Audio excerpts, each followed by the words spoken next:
Please take your seats quickly, ladies and gentlemen. Thank you.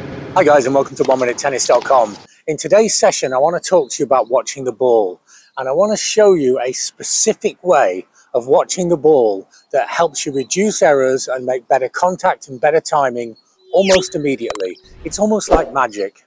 Watch the ball's got to be one of the most common phrases in tennis. You hear it from tennis coaches, tennis players all over the world. But what does it really mean? I mean, surely every single player is watching every single ball every single time. If the ball came to my backhand and I took the racket back on the forehand side and then said, oh no, it's a backhand, that would be not watching the ball.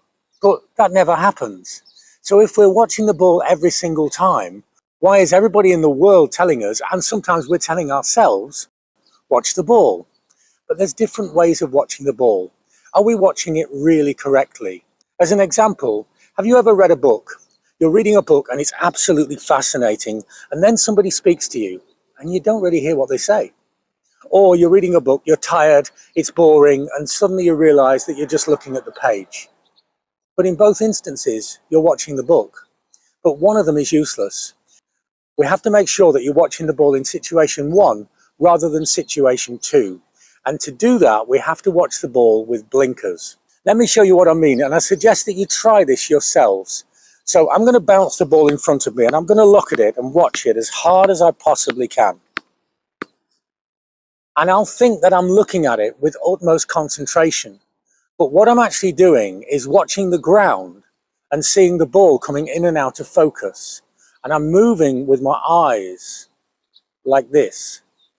But what I'm now going to do is have my eyes locked so they cannot move to one side. And I'm going to watch the ball with my head.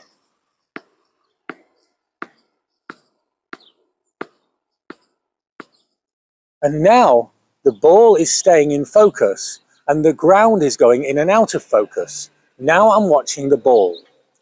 So how does that apply to rallying in tennis? When the ball comes towards the end of its flight, what most players do, actually nearly every player, is they follow the ball with their eyes. So they see the opponent here, and then they see the ball coming, and the ball's coming closer, and then around about here, the head stays static, and the eyes move to the side, and they hit the ball looking out of the corner of their eyes. And this is a very inefficient way of watching the ball.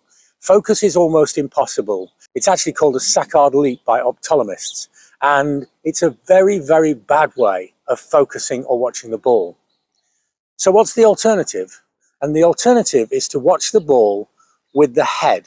So as the ball is coming, I follow the ball with my eyes, but then I imagine that my head has to follow the ball down without the head moving and with the head moving. So now the head comes down to contact. By following the ball with the head to contact, you will see the ball in great focus. A great example of this is Federer and Nadal. There's got to be thousands of pictures out there of Federer in this position with his head down and watching the ball. Now, it doesn't affect balance. When we move the head up and down, then we tend to lose balance. But the way the human body is designed is that when we move the head from side to side, we keep excellent balance. So you won't lose balance. There's no deficiency in watching the ball this way. There's only the benefit of seeing it clearer and with real focus. When you do this, what actually happens is the ball appears to slow down. But what's really happening is the mind is speeding up as it receives more data and more information about the ball that's coming.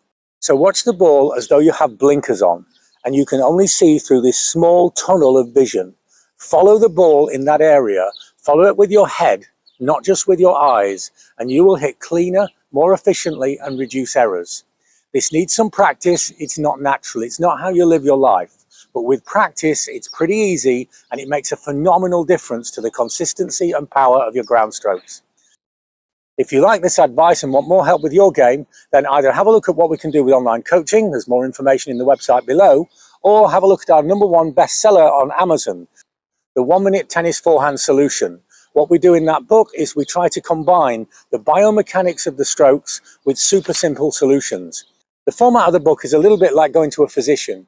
You go to the physician and he tells you all the things that's wrong with you in great detail, all the science, and then he gives you a pill that makes you better. We tell you with the biomechanics and anatomy exactly how the strokes function, and then give you a super simple solution. Check it out and let me know what you think. The link's below this video. So remember, to hit cleaner, make less errors, and simply play better tennis today, watch the ball with the head and not just with the eyes, and you'll enjoy better tennis almost immediately. Thanks for watching. See you next time for more unique tennis lessons that really work.